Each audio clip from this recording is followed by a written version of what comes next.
On a frozen, desolate mountainside, in the Ural Mountains of Russia, 9 experienced hikers set up camp for the night. They were young, full of life, and on an adventure. They never came back.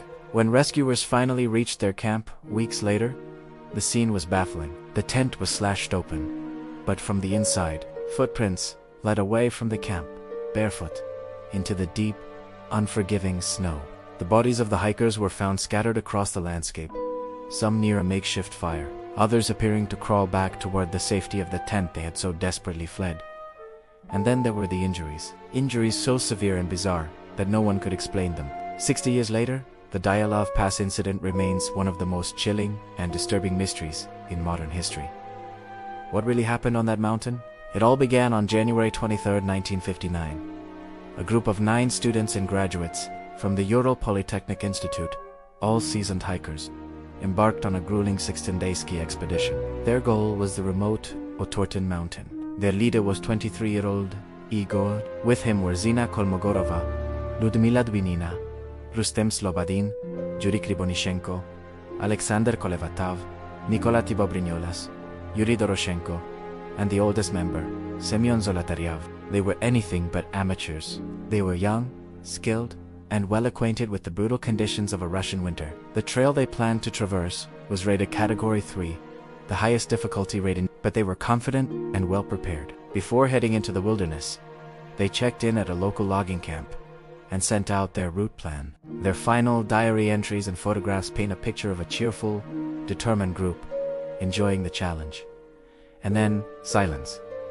When the group failed to send a telegram by their scheduled return date, no one was immediately alarmed. Delays were common on such difficult expeditions, but as days turned into weeks, a sense of dread began to grow. Search parties were dispatched. On February 26th, rescuers made the first grim discovery. High on the slope of Kolatsiako, a name that translates to Mountain of the Dead, they found the group's abandoned tent. The scene was deeply unsettling. The tent was heavily damaged, but not by weather. It had been sliced and torn open from the inside, as if the occupants needed to escape in a violent hurry. Inside, all their belongings, winter coats, boots, and supplies, were left behind. Leading away from the tent was a trail of footprints in the snow. Most were barefoot or in socks, heading down toward a dense forest nearly a mile away. The first 2 bodies, Yuri Krivonishenko and Yuri Doroshenko, were found under a large cedar tree at the edge of the woods. They were stripped down to their underwear.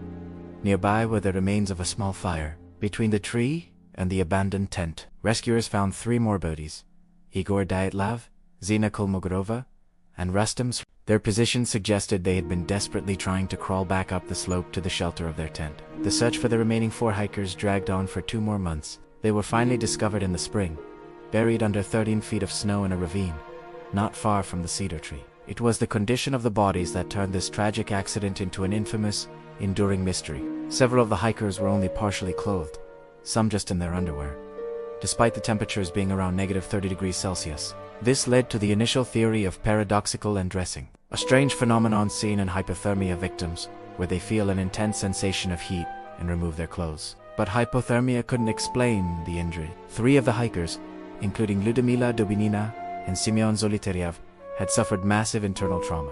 Dubinina had multiple broken ribs, and Zolotaryov had similar chest injuries. Nikolai Thibault-Brignolas had a catastrophic skull fracture. The coroner compared the force required to inflict these injuries to that of a car crash. Yet, perplexingly, their bodies showed almost no external signs of trauma. There were no bruises, no soft tissue damage. It was as if they had been crushed by an immense, invisible pressure. Stranger still, Ludmila Dubinina was found missing her tongue and eyes. And to add another layer of weirdness, some of the hikers' clothing tested positive for abnormal levels of radiation. The official investigation was stumped. They found no evidence of an avalanche. There were no tracks in the snow other than those of the 9 hikers. Unable to find a rational explanation, the case was closed. The official cause of death was attributed to a compelling natural force. That vague conclusion has fueled decades of speculation, giving rise to countless theories, each attempting to solve the puzzle of what happened that night. The most conventional theory is a slab avalanche. Proponents suggest a small, localized avalanche could have buried part of the tent, causing the hikers to panic, cut their way out, and flee without their gear. The internal injuries could have been caused by the crushing weight of the snow. However, investigators at the time found no signs of an avalanche, and the gentle slope wasn't typical avalanche terrain. Another theory points to this idea suggests that a specific wind pattern around the mountain, known as a Karman vortex street, could have generated extremely low-frequency sound waves. Infrasound is inaudible to the human ear, but can induce feelings of intense panic, dread, and nausea, potentially causing the group to experience a collective psychological break and run from their tent into the freezing night.